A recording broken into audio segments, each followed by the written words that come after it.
Hello and welcome to episode number 27 of View from the Sideline podcast. Coming up this week in the Premier League review, Spurs stop a run of two straight defeats with a point in an action-packed North London derby, but wins for Chelsea and United mean the race for the top four is heating up. Man City are in pole position for the title, and at the bottom, Fulham and Huddersfield look doomed for the championship. In the EFL roundup, the leaders in all three divisions win and move a step closer to promotion, and Yeovil get 3 points in a 5-goal thriller to move closer to safety in League Two. We have the weekly teaser and an update on the predictions challenge, and this week's special topic is on Fulham. There's plenty to talk about, so let's get started.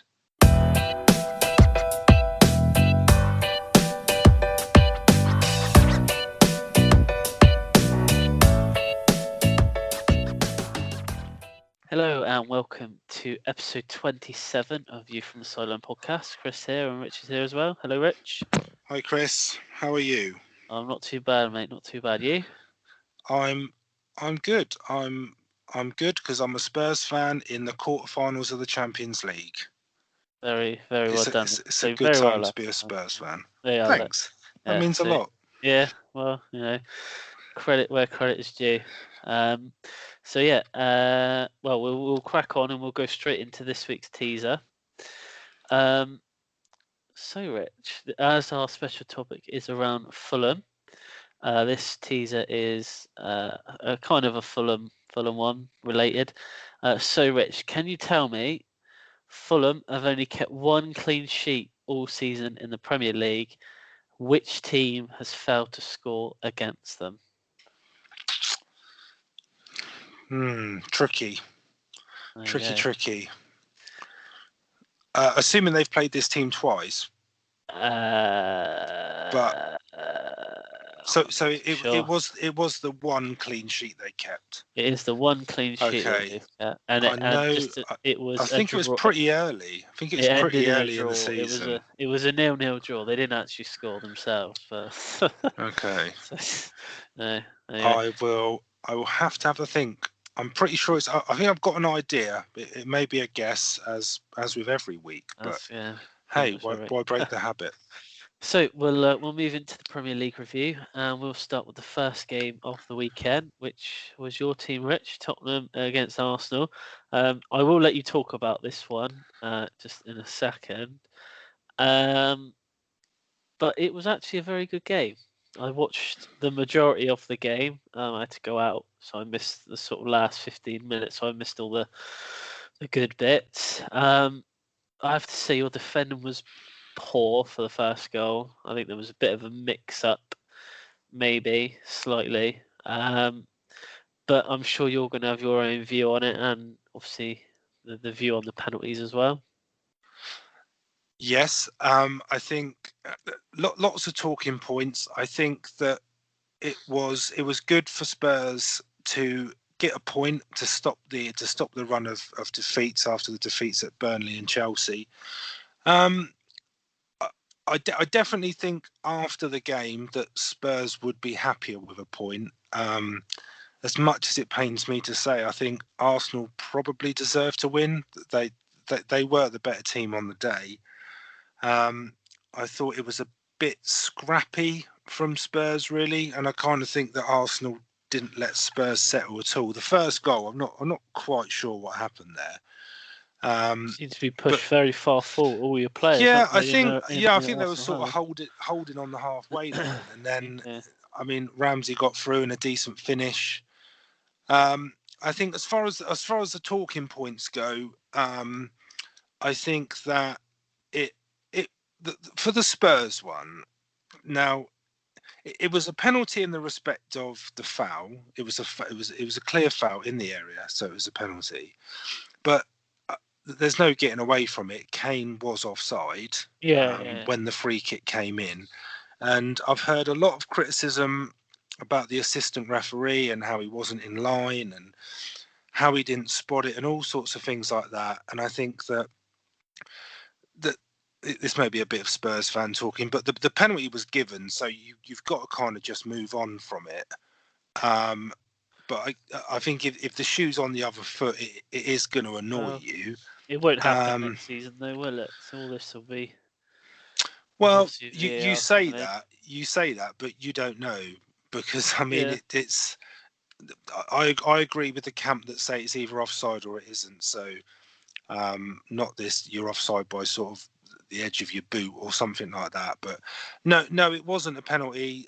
So I think Spurs got a bit of luck there. At the same time, I'm not convinced that Arsenal's penalty was a penalty. I think that was soft. that was pretty soft, to be fair. He just touched him Um, slightly, wasn't it? But it wasn't yeah, enough for anyone to go and down.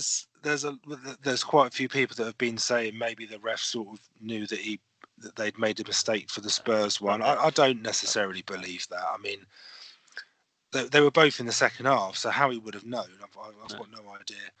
Um, so I think justice was probably done with that, with Lloris making the save. And then you've got, which I didn't really notice, to be honest, when I was watching it, the whole Vertonghen encroaching on the penalty.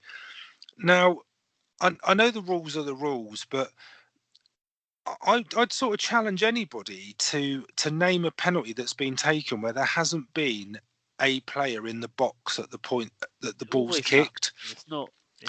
Yeah, It's done and I well. mean, it was an unbelievable block, but there's probably a camp that will say, well, he wouldn't have been in that position if he wasn't encroaching so much. So I don't know. The encroachment on a penalty is almost like the keeper being on his line when the ball's kicked. No keeper's ever on his line No. when a penalty's kicked. Or, I mean, you could go to the extent of saying about the quadrant for corners. The ball's never in the quadrant. So I guess it depends how far you want to push it. Um, and the last talking point, I think it was a red card, and Foot was high. No. it was No. high. It was high, and he caught him high. And I think by the laws of the game that is a red card. A lot of a lot of press and that over the weekend, and a lot of pundits have all said that they didn't think it was a red. I personally think it was. You've seen players get sent off for less than that, so I wouldn't.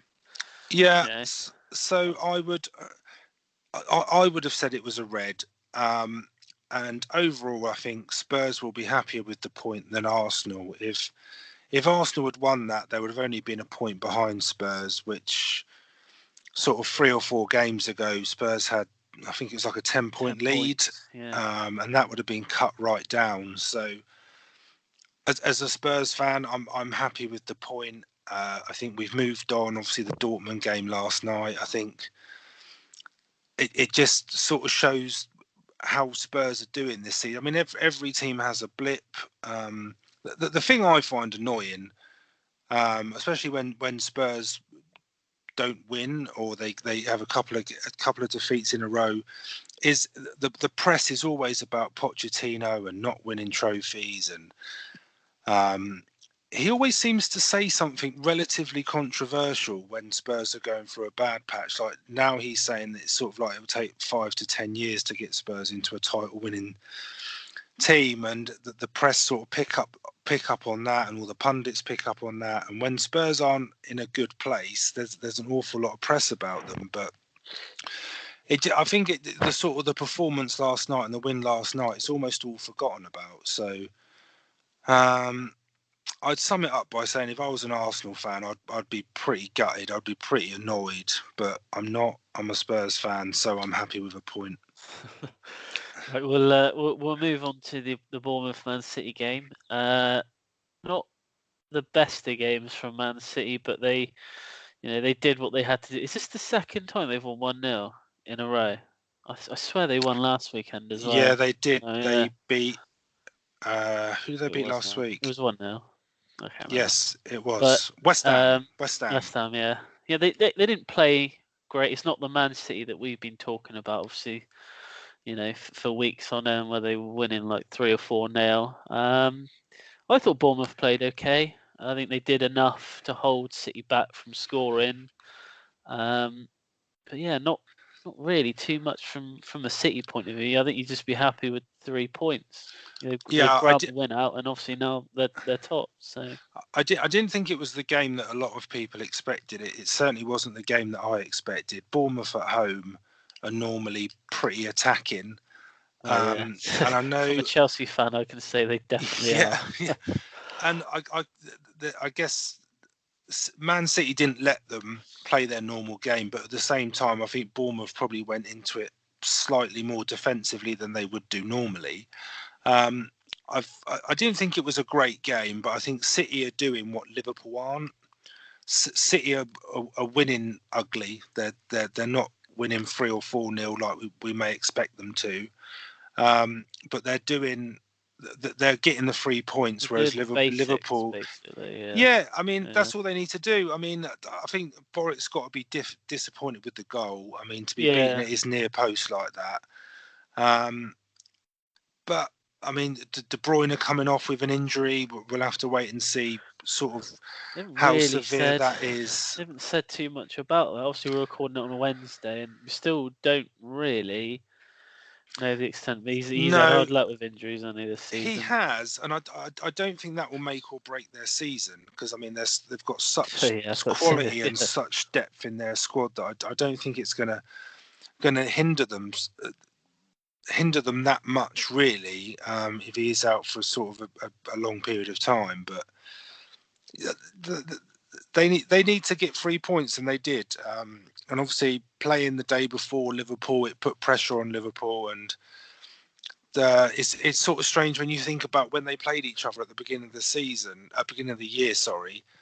And if Liverpool had won, they would have been 10 points clear. But now, obviously, we'll come on to the Liverpool game Yeah. later. But they've played the same amount of games, and now City are a point ahead. And I wouldn't like to be chasing City because I No. mean they're just winning. I think that's their 5th win in a row since they lost to Newcastle. So that defeat hasn't hampered them at all. No. Really, that they're back on form. They're winning, and they're winning without playing particularly well.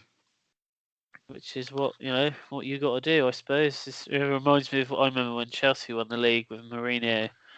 His second time he won the league with Chelsea, we were winning games 1-0, and as long as you get the 3 points, you don't have to play particularly well, do you? So No, but I think we're at the stage of the season now where I'm not sure Guardiola's going to be. Obviously, he wants them to play good football, but if they're going to win scrappy games 1-0, we're at that he's not stage of going the to be season. bothered. I don't think he's going to be that No. worried. Right, we'll move on to the Brighton Huddersfield game. Again, not the most eventful of games, but a big win for Brighton. This one, I know Huddersfield are bottom of the league, and you probably would have expected Brighton to win, but it could have been one of those games for Brighton. But they got a goal and the 3 points, which obviously makes them a bit more clear from the bottom pack. So Well, they've been in a bit of bad run of form, Brighton, haven't they? So I think if they hadn't have beaten that, I mean, with the greatest respect to Huddersfield, I almost feel that the majority of the teams in the league think or feel they should be getting 3 points against them. So it is a good win for Brighton, like you say. It moves them that much closer to safety. Huddersfield, I mean, I know it's not mathematically certain, but they've got to be down. I mean, yeah, I think in their they're heads playing that they're okay. down. They're just not scoring goals. I know they got the win against Wolves in midweek, but they are just not scoring goals, and that I think they've is only their biggest scored problem. 14 goals this season. I think it was. Yeah, something like that. And the one thing that with Huddersfield, and it's normally, I mean, we obviously normally speak very highly of them, and I'm not going to diss them at all, but I have heard that there's a bit of unrest with Jason Punchin, who's gone there on loan, and Oh, he's had a bit of a bust up with the manager, and he's been told he won't play for them again. I'm not sure how that right. works when you're on loan. Just Um, send him back. Just don't yeah, have but him I kind back. of think that you bring a player in on loan to play them, and he's not playing him. Obviously, something's happened, Yeah, which isn't good, but they must surely be focusing. If I was a Huddersfield fan, I would be. I just wouldn't. I would just be waiting for the end of the season yeah. so you can draw a line Rebuild. under it. Yeah, I think that. Try and rebuild in the summer and then go next year. Well, I think the good thing for them is that the players that they got, I wouldn't see a mass clear out of players. I think they'd be able to keep hold of most of those players that they got now. So I wouldn't see. too No, I many. mean, I think they've League. probably got some players on decent salaries that they've I'm brought in sure. to try and keep them in the division again. But Sure, the couple players that they bought in on January were probably told that the likelihood is that they wouldn't be in the league yeah, next I mean, season. So yeah, you're right. They're not like a Swansea or a Stoke where you could sort of pick off 3 or 4 international players to go back up into. But, no, only time will tell. I mean, yeah. it depends. Players, they've had a taste of Premier League. I mean, you wouldn't blame them for wanting to go back, but all depends who goes up, I guess, No. and who stays in the division. But yeah, a good win for Brighton. But I think hope has if it isn't fading fast, it's already faded for Gone. Huddersfield. I think. Yeah. Yeah. Okay, so Burnley Palace. Palace a very very strong win here, and I can remember before January we were talking about them not being able to score goals, and now they can't stop scoring goals. Yeah, It's but just a massive turnaround. yeah, there's an interesting stat about Palace. So Palace have got I'm sure I've got this right. They've got the second to worst home record in the Premier League, but they have the best away record outside the top 6. Fair play. So, but I think this game sort of, if anything, it absolutely proves that point. And I know we said it when they beat Leicester last week, that Palace are just set up to play on the break and to attack teams. And with the pace of Zaha, he scored another great goal. Did you see what he did to their defence? Yeah, I mean, I think they're still spinning. I think they're still sat on the floor Two of them spinning. on the floor. He I literally think went back that and forth about 3 times, and they still fell for it every time. It was just they're going to do well to keep hold of him in the summer. I mean, I think we spoke before about him possibly leaving in January, and I think he I don't know, not too big a signing to go in January, but I know Dortmund showed some interest in him, but they're gonna have their work cut out to keep hold of him because he's had a brilliant season. I mean, the first goal, the own goal. I mean, I don't think there's an awful lot you can do about that. I think it's just it's human nature to sort of stick your knee out, and the fact it goes in is just unlucky. And Batshuayi's goal was a good goal. I think that's still going. How that didn't burst the net, that stayed hit. That shot, that was He's such still a good goal. We'll just get this right. He is still a Chelsea player. But I don't. Yeah, and I don't understand why they're not using him. Exactly. I do not. I mean, he's not going to score them 20, 30 goals, but he's going to do something for them. When he played for Chelsea, he did score goals, and this is what I can't. And did you see Morata at the weekend scored twice for Atletico Madrid? Yeah, and he scored did, the weekend before as well. So yeah, but I always liked Batshuayi, but he just wasn't. Where did he go? He was at Dortmund, wasn't he? He was at the start of the season. He went to Valencia for 6 months. Yeah. And then, but he was at Dortmund last year.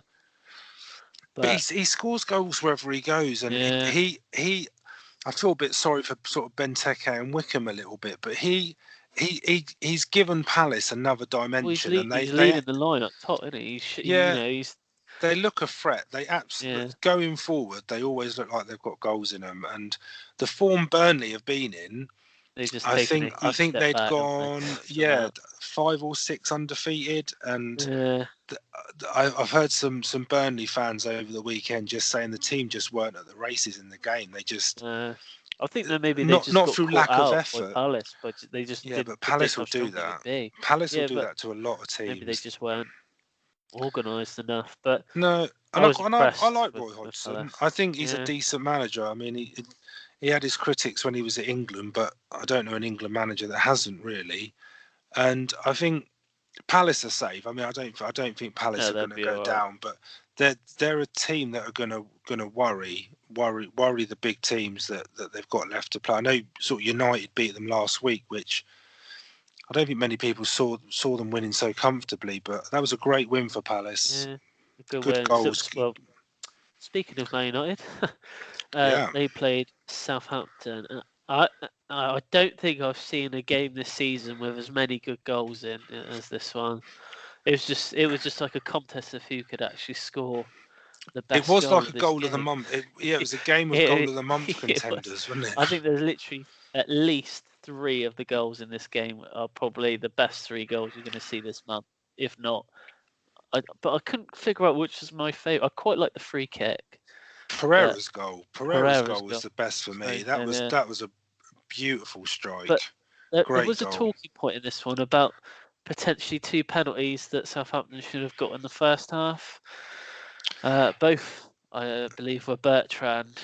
I wasn't too sure on the first one, but the second one, I thought there was enough contact for him maybe to get a penalty. But I have to say, Southampton. Other than that, Southampton did actually play quite well here. They did. I think there was probably penalties for both sides. And I'm not sure. I don't think Saints deserve to lose the game, to be honest. I think the things for me in that game is one, how back on form Lukaku is now. I know he scored tonight. I don't know if he got Twice. United. So he's got 2. Twice. Yeah, So he got 2 both. against Palace, 2 against Saints, and obviously 2 tonight. And something that I read over the weekend is that he's got them all with his wrong foot. Which maybe that's his right. Maybe yeah, I think his he right must foot, be not his left. He wrong must foot. be left-footed. Maybe he just doesn't know. Just doesn't know. The 2 he got against Saints were both with his right foot. I mean, the winner was just instinct. Good finish. 2 very different goals. The first one was sort of very skillful, got himself in the position, and a great shot which bent past the keeper. The second one, he sort of hasn't got any time to think on it. He makes that yard of space for himself, and then it was a great finish. But I do think, from a Saints point of view, this is where I find them a bit frustrating, because they can play like that, and the way they played on Saturday, there's no way they should be in the position they're in the league. No. If they played like that against, the teams around them, they would be not in half the trouble that they are at the moment. No, I completely agree. I thought they played really well. They did. But they've got Spurs this weekend, so we'll have to see how that one goes. Whether they turn up for that one or whether they don't. I hope not. I'll be there, Chris. Oh yeah, I was about to say. I will be there. I know someone that's turning up. That's you. Yeah, the podcast will be coming from St Mary's. Yeah. Just on United very quickly, and it's a question that's been going on for a long time. But just quickly, from your view, Chris, would you give Solskjaer the job now? Yes. Or would you give him the job at all? Would you give it to him now? I would give him the job, but I wouldn't give him the job until the end of the season. I heard someone today. There's so many different views on this, but I don't. If you're going to give him the job, I don't know why you don't give it to him now. The thing is, are they holding? It just seems like they might be holding out for someone else. I don't know. But I think they'd be crazy to hold out for anybody else. Is this true? A story that I heard yesterday, that he was under contract with Mulder still, apparently.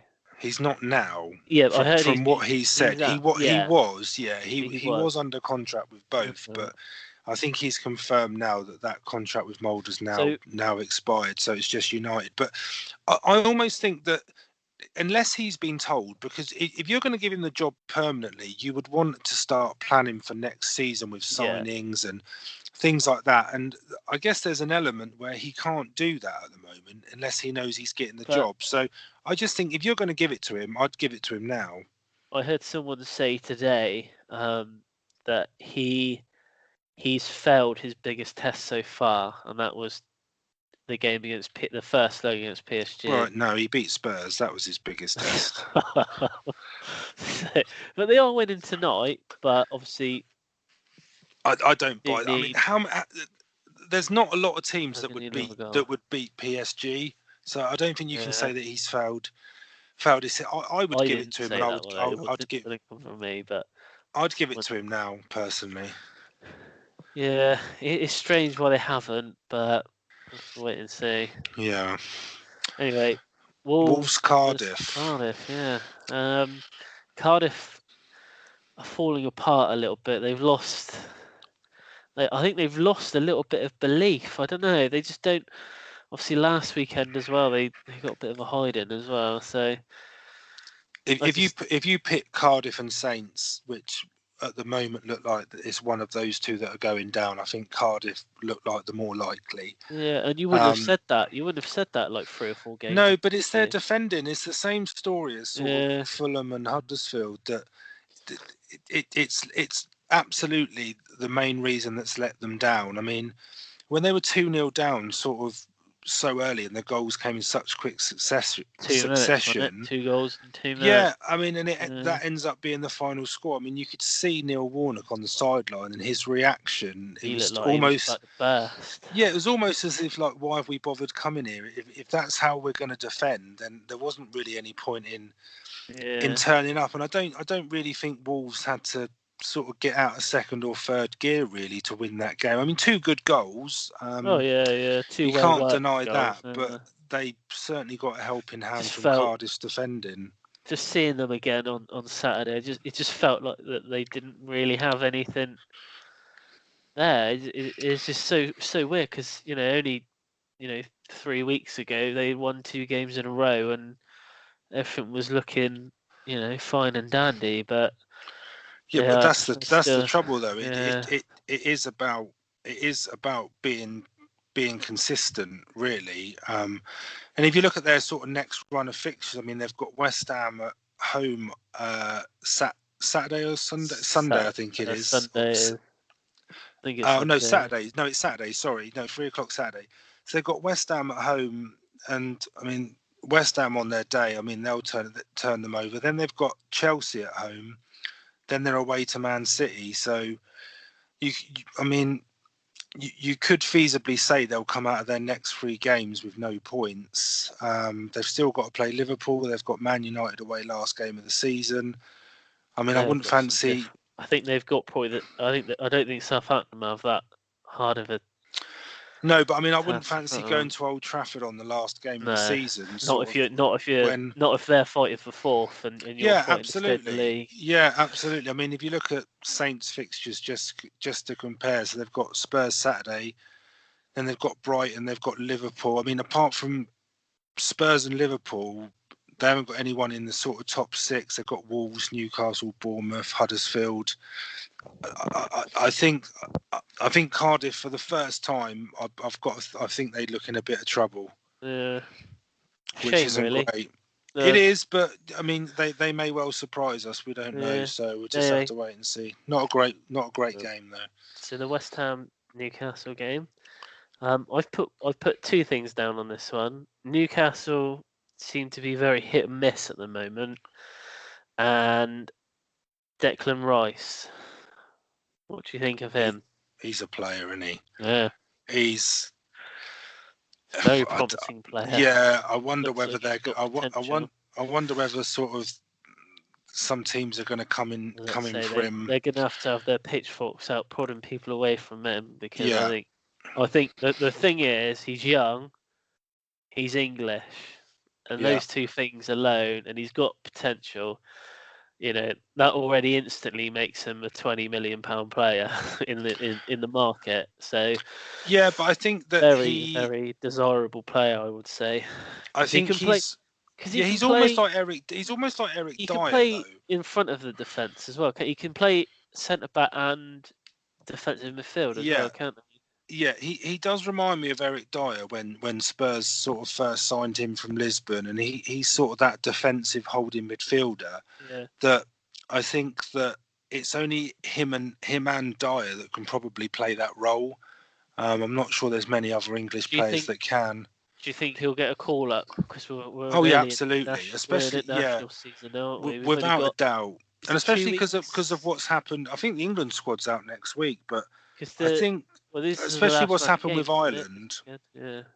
especially what's happened with him sort Hasn't of. he turned them down, didn't he? He turned them down, Yeah, unfortunately. so he's put his allegiances with England. I think that they're going to put him in the squad and give him a full cap Yeah. before so Ireland can't pinch him back. But yeah, he played well in that game. I do agree with you. I think Newcastle were a bit.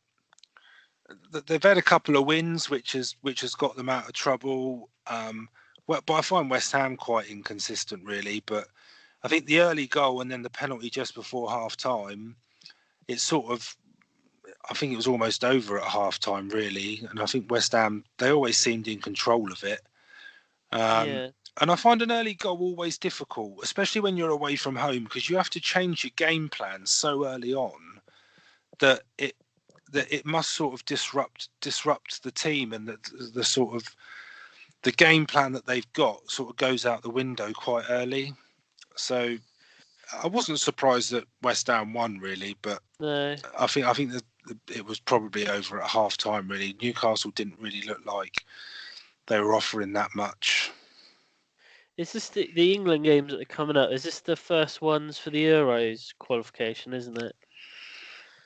It is, Yeah, I yeah. think it is. So you Yeah, got Czech Republic at Yeah, I don't Wembley, think it's. and then I don't think it's Montenegro away. friendlies. Yeah, I No, don't it think they're is. friendlies. They haven't got a friendly plan this season because they've got the Nations League in June as well. Right. If you Yeah. remember, so, That's probably that probably rubber stamps Declan Rice being in it, because it'll be a full international, so yeah. he'll be tied to England then. Cool. So Watford Leicester, Brendan Rodgers' first game in charge. But you know the one thing that got me about this game is he was sat next to Colo Torre. Yeah, I was going to say that he's assistant manager, isn't he? I Yeah, had he's to brought look it Colo up. Torre with I had him, to look up. but I'm not sure Uh, their connection. He didn't play I under think he him at played. Celtic, or did he? I think he did. I think he played his last games before retiring at Celtic. No, he But didn't. He I played it at City because he did fell out with he? Guardiola, didn't he? Yeah, he fell out with Guardiola. I was there. I was thinking. I swear that was Colo Torre. It is. It just seems like the most unlikeliest of parents you're going to see. Oh, Colo Torre. So I'm thinking of Yaya Toure. Sorry, That's their I got the wrong brothers. one. Yeah, I got the Close. wrong one. Yeah, no, No, Colo. yeah, He you did might be play right for then. Celtic, Yeah, but you might yeah, be right. Sorry. Yeah. but it was just strange just seeing him next to him. I was just like, oh, Yeah, okay, I did didn't know hear that. I When did hear that did that he'd happen? I did hear that he was there, yeah, on the Okay. coaching staff. I mean Anyway, that was looking a at the game, strange game. It was a strange yeah, game for me. I I think mean, Leicester. I think I I think they'll think be a bit peeved that they drew that. I know they didn't play great, but to let in a goal right at the end was a bit no, and I strange. thought that Leicester played pretty well. I thought Maddison was sort of central to everything they'd done. They looked dangerous. Vardy's goal was almost sort of going back to like when they won the title. It was sort of a Yeah. great through ball. Vardy's pace gets in Oh, the gap. just quickly, Porto have scored against Roma. So that one's 2-1 now. So So it's they're that three level on two. aggregate. Oh No, no, 2-0. 3-2. Is it in that one on aggregate? I can't remember what the score in the first Oh leg no, the was. first leg was 2-1. No, the Yeah, first so I leg was going was to say, 2-1 yeah, so Roma. it's Yeah, 3-3 now. yeah. Carry on. Interesting. So yeah, the only thing I don't get with this is, so there's an awful lot of talk that Rodgers has taken a step down leaving Celtic for Leicester, and I think there's probably a lot of people that say that's true. And Robbie Savage, for example, I so he. I Uh, don't. uh, I don't think that. no, I don't, and nor did he. So his view was that as a footballer, you would rather be in a position or playing for a team that had a future to build into sort of a top six Premier League club, top six, Yeah. top seven Premier League club, as opposed to being at Celtic, where it's almost a given each Just year that winning you're going to everything. win. And the level of opposition. I mean, some Celtic fans disagreed with it, and they've got a point. I mean, Celtic are more likely to Saw be the playing banner. like, Ooh, well, I mean, they're more likely to be playing crikey. Madrid or Barcelona or someone like that rather than Leicester, because chances are Celtic will have a much better chance of getting into the Champions League than Leicester will. But I almost think it's too early, because in my mind, Leicester are safe. They're not going down. No. So I'm not sure what he achieves between now and the end of the season, because I kind of think that he's got a free pass.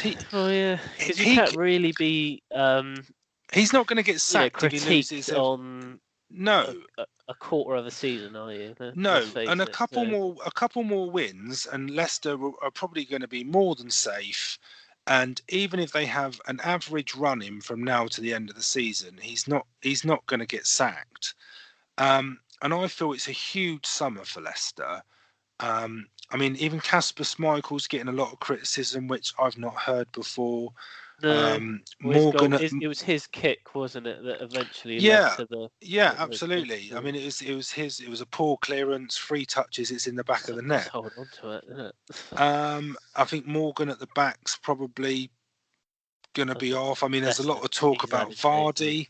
I mean, I wonder about Vardy when he Well, was on the just verge of joining Arsenal, whether he yeah, regrets that. Because I just don't think speak. he's not going to get a move like Well, that he's again. just speaking of Vardy, the tackle that Mariappa made on him, Is that in the 50-50 first on this half? one. Yeah, so this is where he potentially could have got through on goal, but Yeah. it's hard to tell. I know He was he's coming in quick, at an angle. but there was another defender there as well. But would he have caught Vardy? But I don't think as a referee, I don't think you kind of I don't think it was a red. it's I not don't think it was a face, is red. it? Yeah, I didn't think it was a red, but some people have said that it might have potentially have been a red. Yeah. Maybe less fans. No, I wouldn't personally. But I think on the other side of this, I mean, I'm not Brendan Rodgers' biggest fan. I'm so down the middle about whether it's a step down or not. I think that there's a lot of Celtic fans saying that he did it in the wrong way because he didn't say goodbye. The club didn't announce that he was talking to Leicester or anything. He sort of just went out the back door. I think he'll be all right for Leicester, but I do think it's going to be a massive summer for them. But on the flip side of this game, I think Watford deserves so much credit. Oh yeah, They've turned into this season such a good side. they are Um, technically, I suppose, the best of the rest. If you get what I mean, out of the top 6 teams, they are. Winning the Everton Cup is Yeah, is what the people seventh. say. Yeah, so I think Troy Deeney. I mean, I think he's having a fantastic season, and I'm surprised no one's sort of talking about him going into the England squad when you've got people like was it Wilson or King at Bournemouth that yeah, was in the last squad.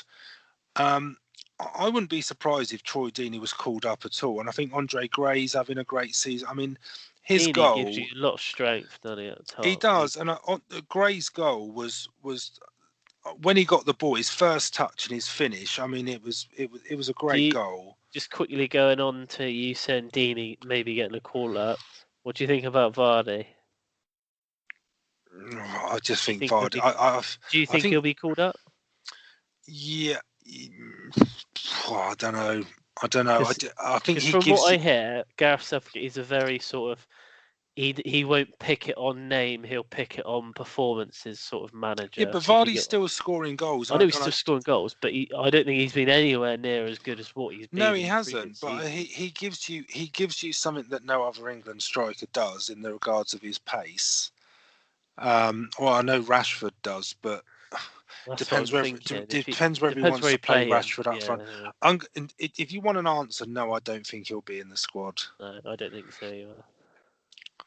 But it'll be an interesting summer for him as well. I Yeah, see think. what he I does. think. I think his any potential You're moves to the right. top You're right six. in saying what you said about Arsenal, but he won't get a move like that No, now. he won't. No, he won't get a move to any of the top six. No. Anyway, Fulham Chelsea. Yes. Obviously, Fulham under Scott Parker now. They didn't actually play that bad, to be honest with you. I thought, personally, I thought the game was going to be a little bit easier than what it was. But Chelsea being Chelsea, they don't, like to make They, things very easy for themselves. no, So, but the second half, you're under an awful lot of pressure. especially I last think. 10 minutes, they had a goal disallowed. Mitrovic probably should have scored his header. Yeah. They went for it at the end, and credit to them. Problem is with Chelsea, they just sat back too much. They went 2-1 up, and then kind of just let Fulham come at them. But It was a game of two I halves, that's just for sure. I think a Chelsea win's a win were. at the end of the day. Well, I yeah, I take mean, 3 points. Higuain's goal was a good finish. I'm that's still what he's not there. convinced. That's what Yeah, he's but you there. say that, but he's got 3 goals, all 3 of them against the bottom 2 of the table. All right, mate. I know. I'm just saying. I'm not his biggest fan. I think that Chelsea have He bought. he told me that he listens to the podcast and that he's not. I'm sure he You're does. not his I'm sure biggest he does. fan. I think they've bought a name with Higuain. I don't think they've bought the player that he was. They bought him thinking that that's what Sarri wanted because that's what Sarri had at Napoli. But this was 2-3 seasons ago. Well, yeah. If you were And the playing Fulham and Italian Huddersfield every completely week, different. you'd be all right because that's all he scored against. But I mean, it was a good finish. You can't take that away. But I think second half, Fulham probably deserved a point. I think they'd be disappointed to come away with a defeat, really. But I mean, Scott Parker's, whether it's the new manager bounce or not, I think that he's almost taking it back to basics. I think he realises that he made 2 changes to the team that apparently that the fans are very happy about. I think is it Kenny and Donald? Yeah. But that's bringing it back to the Yeah. Championship, isn't it? Which is Wasn't what it they were talking about. The side only had a couple players in that didn't play from last year or something. I can't remember what it was. But do you think that he is in the position, Scott Parker, that he probably knows that they're going to go down? I think everyone at the club probably knows they're going to go down. I don't. There is that's why they changed the manager now. Yeah, fearing that Ranieri might just leave.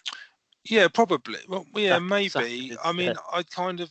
Well, let me take that back. Actually, I don't think anyone there probably thinks they're going to go down. I think that they will, that like Huddersfield, they will keep going until it's mathematically impossible for them to stay up, and that they're sort of confirmed as going down. But I think that if they were to go down, I feel that Scott Parker would be the right man to take that forward, to take them forward.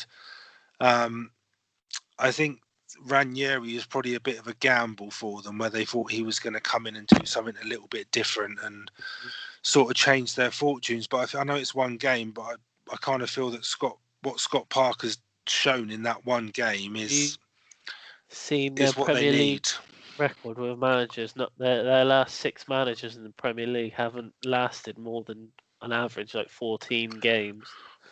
Not great, is it? No, but the story was this the story with Ranieri, because Parker was his last signing for Chelsea. So Jokanovic was his first signing for Chelsea, and Parker was his Scott last. Parker was his last. Yeah. And here's a little side note for you. Scott Parker's never played for Yeovil, before you say anything. But he was at Chelsea when they won the league, but he didn't actually get a medal because he didn't play enough games for the club. But the club gave him a replica medal. Look. Oh, replica medal. Yeah, so nice on that. Oh. They made him special Scott Parker medal. Oh, I mean, all your dreams come true. But yeah, it's a little side note. But anyway, we got the 3 points. We got the win. That was all that I wanted. To be honest with you, now I'm not fussed how we play. We can play as bad as we want, but as long as we win, I'm not fussed. Anyway, good attitude. Good attitude there, Chris. Last game on Sunday. Again, billed to be one of the best games of the weekend, and we get hugely let down. In the words of Jurgen Klopp, the weather let that game down. Well, I mean, there's some excuses, and then there's some excuses. That's the second weekend in a row they failed to score a goal. Yeah, you can go at this at various angles. I mean, I'm gonna break tradition here, and I'm gonna praise Everton. I thought Everton played exactly how they should have played to get something out of that game. I think if they had gone toe to toe with Liverpool, I think there would only have been one winner. And the biggest difference that I saw in that game from Everton previously, I know they got the win against Cardiff, but they defended really, really well, which is one thing that I don't think that you can really label Everton with so far this season. No, And I thought that although Salah sort of missed some gilt-edged chances, at least 2 or 3, I thought that Liverpool didn't really. They didn't look at the races, much like City no. didn't with Well, Bournemouth, but City City got the job managed done. to get the win. Yeah, I would say yeah. this. I thought against Man United last week, I thought Liverpool were the better team, but I would say this week, although Everton didn't have the same amount of chances as Liverpool, I would still say Liverpool, I thought, were the better team on the Oh day. yeah, they were the better team. I don't think there's any denying they were the better team. The one thing I think Liverpool miss, and it was highlighted at the weekend because they had Henderson and was it Fabinho Correct. in the centre of midfield, and although they, I mean, I kind of think that Fabinho is more of sort of maybe a holding midfielder, and Henderson, he's got a decent passing range, but they almost need that sort of He's good at driving passing backwards, Henderson, or isn't sideways. Yeah, there's no one better.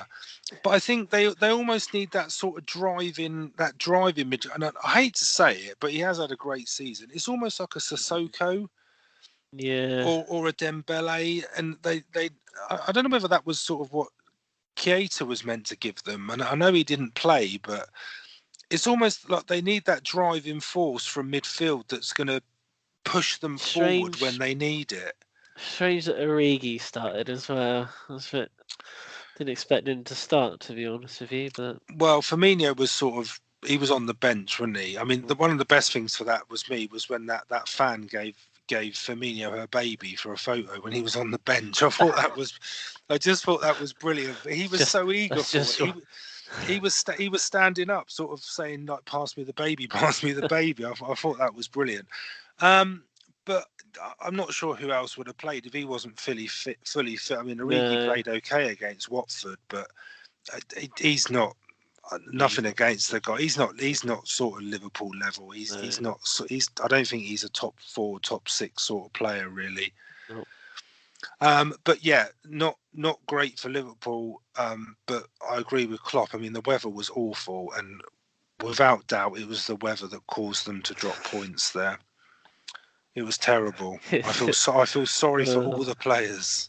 He had a bit of a go at one of the reporters, didn't he, after the match? I saw in the press conference. But did you see him with the ball boy? Is this when the ball boy was clapping it? Yeah. That was brilliant. You could just sort of see that Klopp just wanted to like give him a clip round the ear, but he just could not do it. But I mean, the ball boy had some balls, that's for sure. Anyway, so yeah, that was the Premier League. I'm going to go straight into the EFL with Rich with the Championship. Yes. So in the Championship, there were wins at the top for Norwich. They got a 3-1 win away at Millwall. That was 1-1 at one point, but Norwich came back to claim the 3 points. Leeds won 4-0 against West Brom. I think that was on Friday night, that one. It was, yeah. I think Leeds scored after like a minute or so. It was that they got off to a flying start, and I mean, especially against West Brom, who are a team that are obviously fighting for a playoff place. That was a great win for Leeds.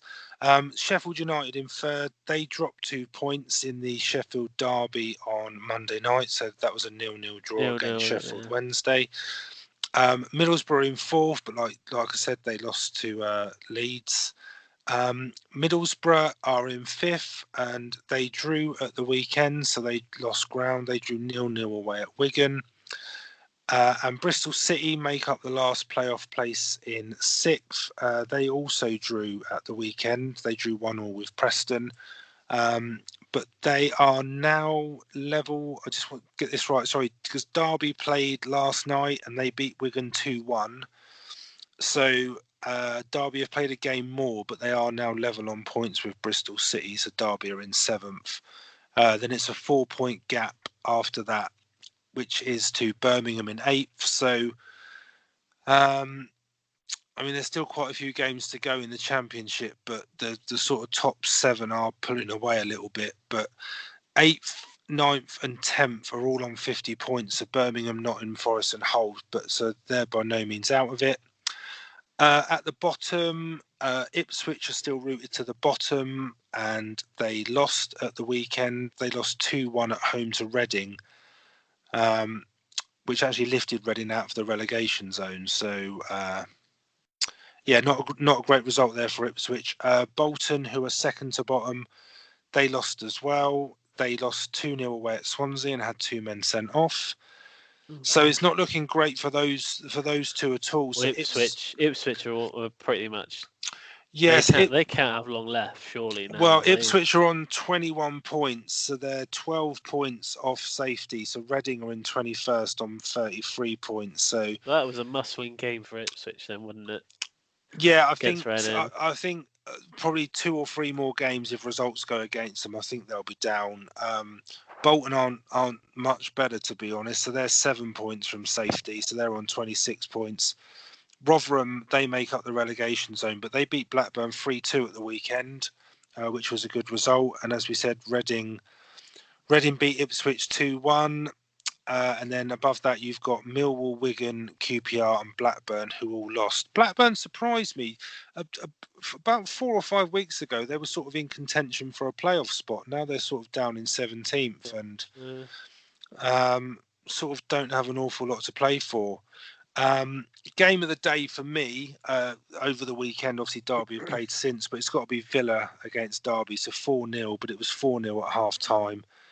John Terry versus Frank Lampard. Yeah, I'm not sure if you've seen Jack Grealish's goal. I have seen it. Yeah. Yeah, what a goal! From a corner, wasn't it? It was a corner. Yeah, it's very like Paul Scholes-esque. I wonder if Spurs will go back in for him in the summer, obviously because they were pretty close to signing him last year, but ended up signing no one. So I wonder whether they'll go back in for him. So yeah, I mean, the bottom of League One, the Championship, is probably. I'd say Bolton and Ipswich are sort of the same as Fulham and Huddersfield. It's only a matter of time. But at the top, yeah, Norwich have got a 2-point lead on Leeds, and with Sheffield United dropping points, Norwich are now 4 points, inside the automatic promotion places. It'd be good if Norwich. I like Norwich. It'd be good if they go back up. So on to League One. So the top 4 teams all won over the weekend. Leaders Luton, they maintained a 5-point lead at the top. They won 2-0 at home to Rochdale. Second place Barnsley beat Southend 3-0 away, and that was despite going down to 10 men when Jacob Brown was sent off in the 35th minute, and the score was 0-0 at the time. So even with 10 men, Barnsley went on to win 3-0. I think Barnsley are undefeated in something like 18 games, which is unbelievable. So yeah, they're in second. Sunderland, they're in third. They got their 3rd win in a row, beating Plymouth 2-0 at home. And 4th place Portsmouth got their 1st win after 4 successive draws. They thrashed Bradford 5-1 at Fratton Park. Charlton and Doncaster make up the playoff places, but they both drew. So the top 4 are going good in that division, especially Luton and Barnsley, top 2. At the bottom, Wimbledon got a point. They drew 0-0 away at Shrewsbury, and they're now only 3 points behind Bradford after their defeat at Portsmouth, and only 4 behind Rochdale after they lost to Luton. So a few weeks ago, we were sort of talking about Wimbledon being sort of cut adrift, but they're right back in it. So yeah, it's not over yet. Yeah. Bristol Rovers, they make up the relegation places, but they they did their chances the world of good of staying up. They won 4-0 at home to 10th place Blackpool to close the gap to only. How can you have a lucky 4-0 win? But yes, it's the wind. So they closed the gap to only 2 points between themselves and Walsall, who are in 20th. There was a total of 31 goals across the 12 League One games over the weekend. So nearly 3 goals a game. So very entertaining indeed in League One. So Conquest, tell us about Yeovil. That's all we want to hear I'll about. I'll get to Yeovil in a minute. So there is no change in the top four, as all four teams at the top of League 2 won. Lincoln beat Forest Green 2-1. They came from a goal down in that game. Bury beat Macclesfield in a comfortable 3-0 result. Mansfield beat Cheltenham 4-2. Mansfield were 2 up in that one, then Cheltenham got it back to 2-2, but 2 late goals for Mansfield secured the win for them, and MK Dons beat Crawley by a goal to 0. Exeter remain in 5th despite losing 1-0 to Tranmere, and with that win, Tranmere have actually moved into the playoffs now. They're up to 6th, and the final playoff is for Forest Green. They're 7th. They lost to top side Lincoln. Now for the bottom, Notts County remain bottom, although they did pick up a point against Port Vale, who find themselves just outside the relegation zone now. So Port Vale are getting sucked into that. Macclesfield, worst defeat since Sol Campbell took over. So, sees them remain in 20. It seems like I'm saying this every week. That Times were so good for them. Yeah, when he Notts first County joined. Bottom, Macclesfield second from bottom. That hasn't changed for like 4 or 5 weeks now. Mm. So yeah, they lost 3-0 to Bury, but Bury are playing very well at the moment. Bury actually played last night as well. They drew 1-1. Yeah, I saw the game last night.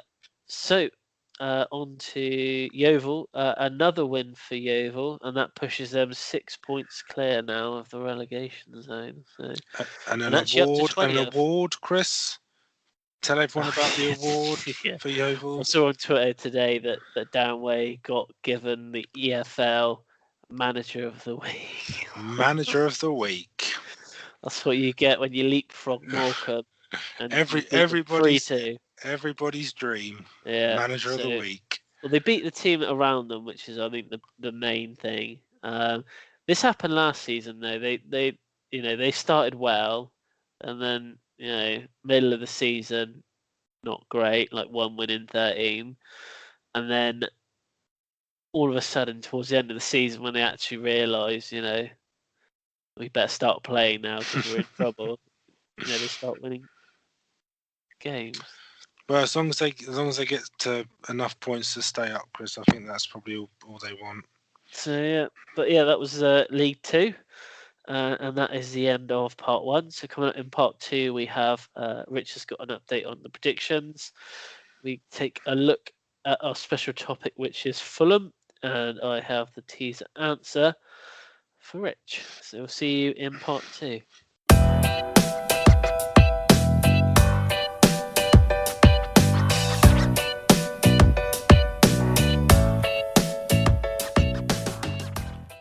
Hello and welcome back to part 2 of View from the Sideline podcast. Just going to give a quick update on predictions. So last week we had a 3-way tie, so 20 points between each of us. So John was our guest last week. So he moves into the top section of the table, so joint 3rd. After a decent score of 20, I'd say. Jamie's still top on 30. I was looking at this earlier. I think it was week 5 he did it. It was really early on, and we're sort of into the 30s now, obviously because of the midweek predictions. I can't believe he's still up there, and no one's sort of challenging him. But I've got people queuing to do it, mate. So have we really? No short on people. Yeah, I've got at least 3 or 4 people that have asked to do it. I just don't think they want Jamie winning this. But everyone's struggling to get anyway. Like, there's been weeks where I can't remember who it was, but someone had a really good score at half time. I can't remember who it was. I think it was only a couple of weeks ago, but it was James. Yeah, he had at half time he was like about 30 points. 30 or 40 points.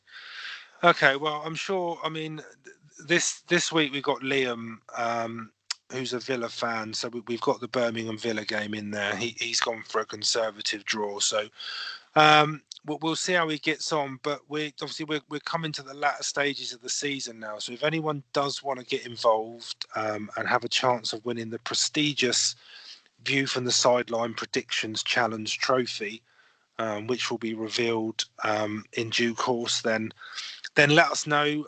Just drop us a note for any of the social media channels. I'm just waiting to finish my cereal so I can use the cereal box for the muffin. We're going to Blue Peter style Blue it. Peter, yeah. So yeah, I mean, there's still time to get involved. Like we say, 30 is the score to beat. Which And you can right, win which on stuff. I mean, paper doesn't seem that hard to achieve. That's 3 correct results, but trust me, I think we've only hit 33 times each, isn't it? I think it was yes. twice or 3 times. So Yeah, I think we can no. safely say from doing this week in, week out, and our averages being around 16, that it's not as easy And as we've you only might had a think. couple people get 25, haven't we? We've only had 2 or 3 people, I think it is. So No, well, we've got four 4. people that Oh, got 25. Only one that's got 0. So you that can was go the Adam. other way. Yeah, Wasn't that Adam? it was. Yeah, you can be the second person to get 0. So Yeah. yeah, if you want to get involved, let us know. Nothing to lose, everything to gain. So yeah, just let us know. So yeah, like I say, Liam is our guest this week. We've got the Saints Spurs game in there as well. I'm going to that, Chris. I don't know if I Yeah. told you. Well, So I will be there.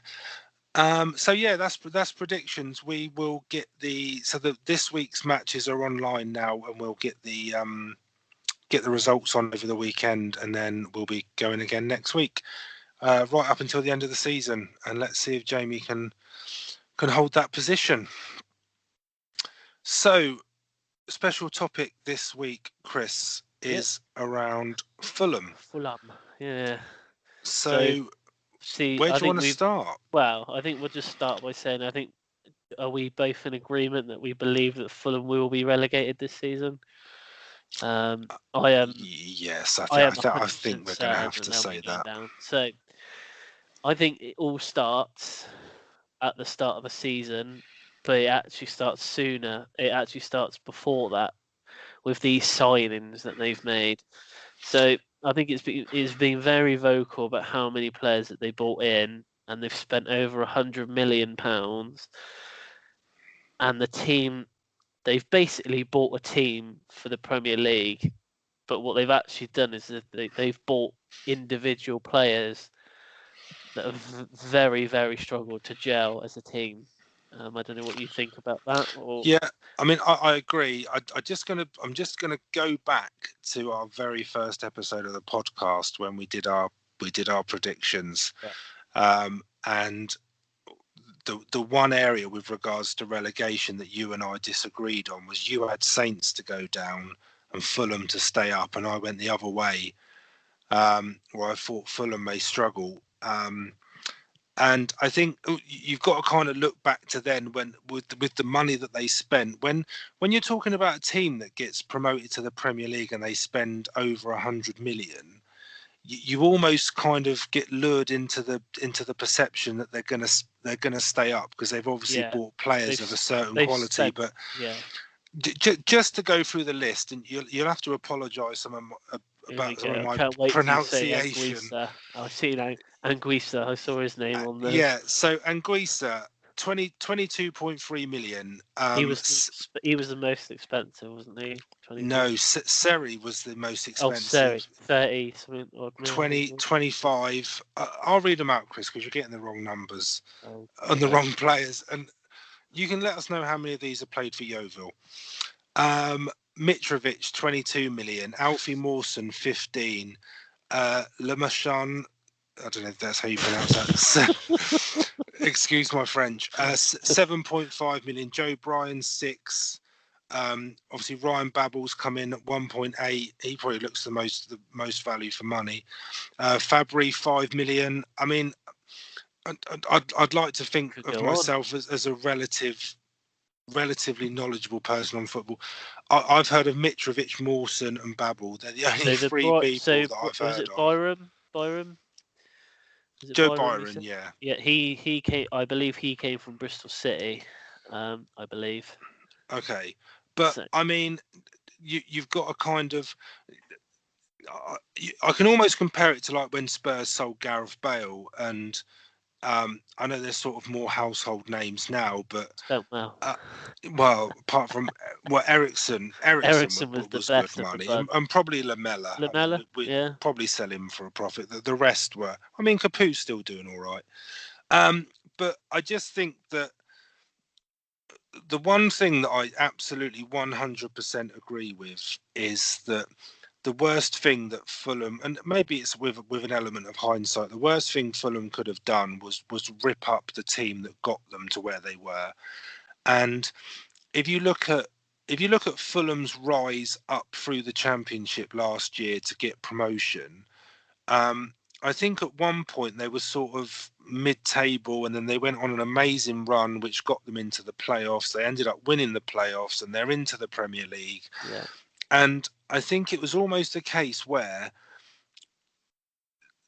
they didn't have confidence in the team that they had, and that it was going to keep them in the division. So it wasn't panic buying, but it was almost like we've got to strengthen, but we've got to But strengthen to such an extent when that you we're almost changing our team. We're changing the nucleus of the team that got us to this position. but when you look at the other two teams that came, I know Wolves spent big, but they have managed to buy players that I think that they knew would gel well as with their team. And Cardiff just didn't really buy anyone at all. They just kept pretty much 90% of what they already Yes, had. but So do you not think that Wolves were just better equipped as they were already to come up into the yeah, Premier I think that League?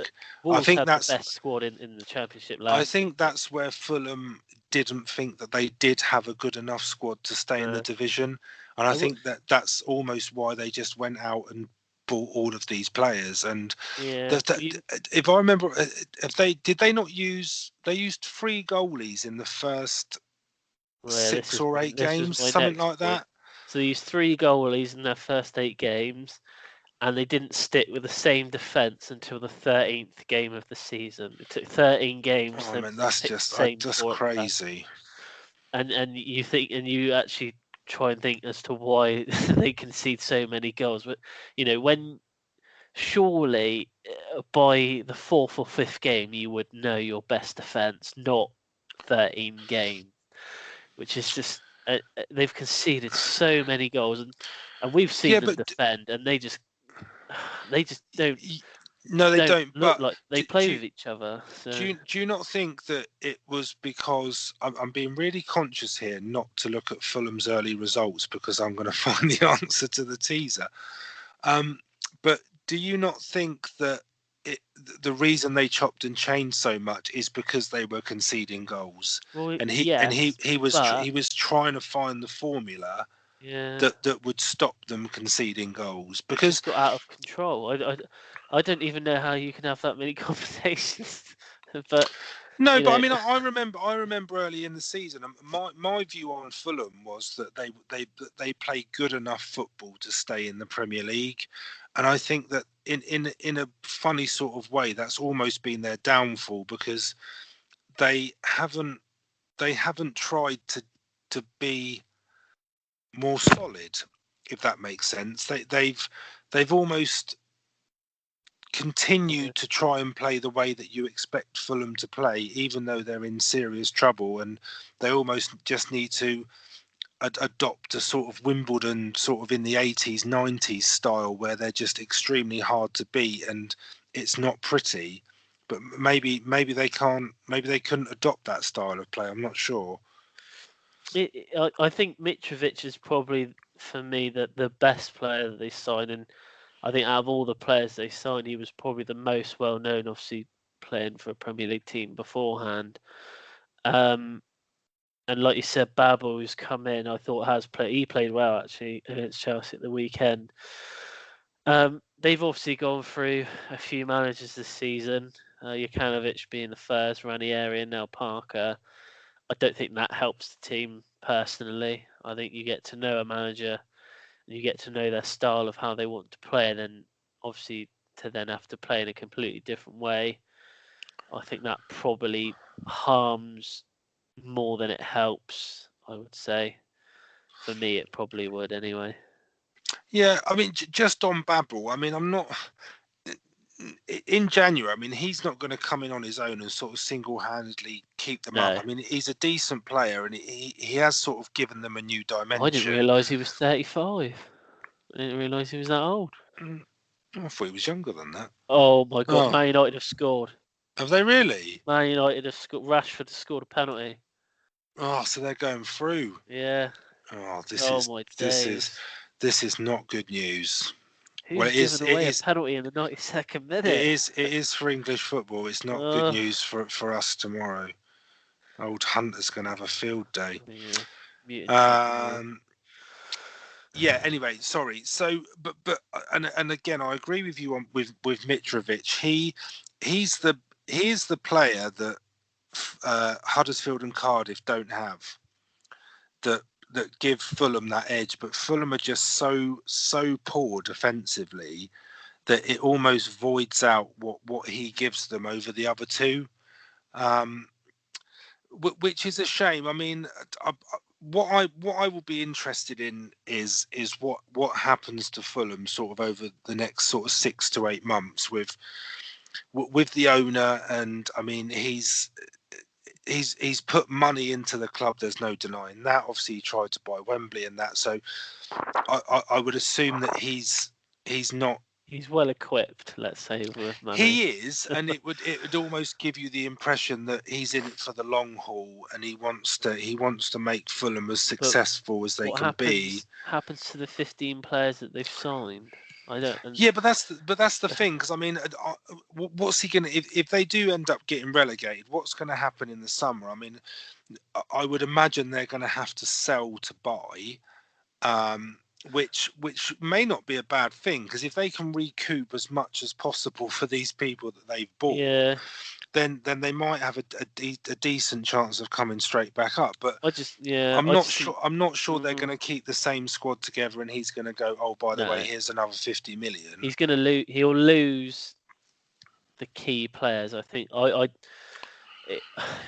know whether they'd be able to keep Mitrovic, for example. But where would he go?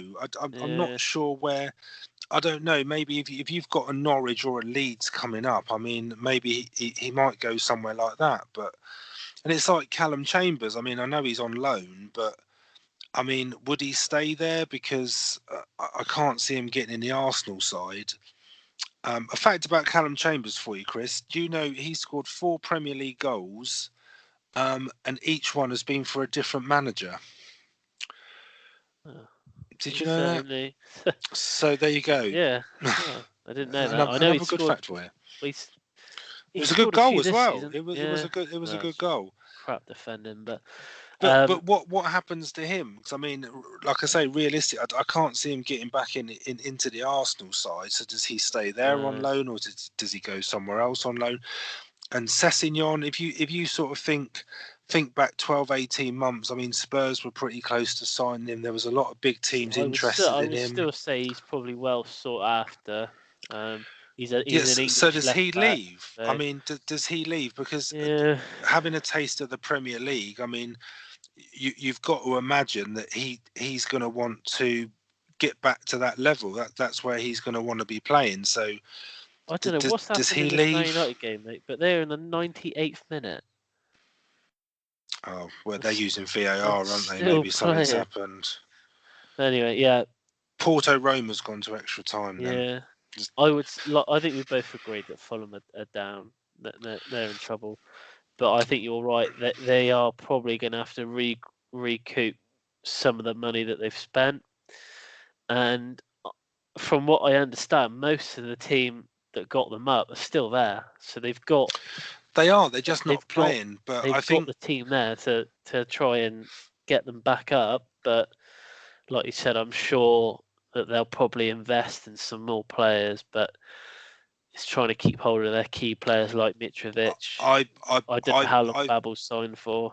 I fear for Fulham in the respect of I think they could end up like Stoke, or maybe even Villa or Swansea, where I mean there's almost an assumption that if you're a Premier League side and get relegated, that you're the three best teams equipped to go straight back up. But I think not that necessarily. I don't think that's the case at all. Well, and I think no. Stoke's probably I had Stoke to win the Championship, and they're sort of languishing in the bottom half. Such And a hard I league to wonder, get out of, there, isn't it? it is. Was that a plug for the blog on That the was, website yeah. there, I was Chris? trying to, Yeah, I was good trying plug. to, you know. Yeah, we'll talk about that in a second. But I do fear for them. I think if they go down, I think they're, unless sort of they buy the right players, they rotate the squad in the right way. Maybe Scott Parker would be. I like Scott Parker. Maybe he'd be the person to bring them back up. But I don't see them coming back up straight away. I might be wrong, but I think this season's probably hit them hard. And I'm not for a second saying that if they had kept with the team that got them promoted, they would have been okay in the Premier League and they would have stayed up. We'll never know that. No. But obviously, the position they're in, all the fingers are going to point to the fact that they've pretty much dismantled that team, and they've rebuilt three quarters of it. That's one of the main reasons, and especially the Chelsea game, because Scott Parker went back to basics a little bit with it and brought some of those players back into the team, and they did, and because they played well, the argument for the fact that they should have just stuck with what they knew is sort of more highlighted, I think. But yeah, I'd agree. I mean, until it's certain, we don't know. But I think they're in trouble, and I think a lot of Fulham fans have probably accepted the fact that they are probably doomed, which is a shame. Yeah. Right. Teaser answer. Yes. Go on then. And Man United have won, by the way. They have. They're through. They played 100 minutes in that game, so I don't know what happened. Well, but the fair play. Yeah. Fair. Well, You've got to give Solskjaer the job now. Solskjaer's he's passed his test. You've got to give him the job. The Teaser Porto Roma answer. goal. Porto Roma game is going extra time. So okay. Teaser answer.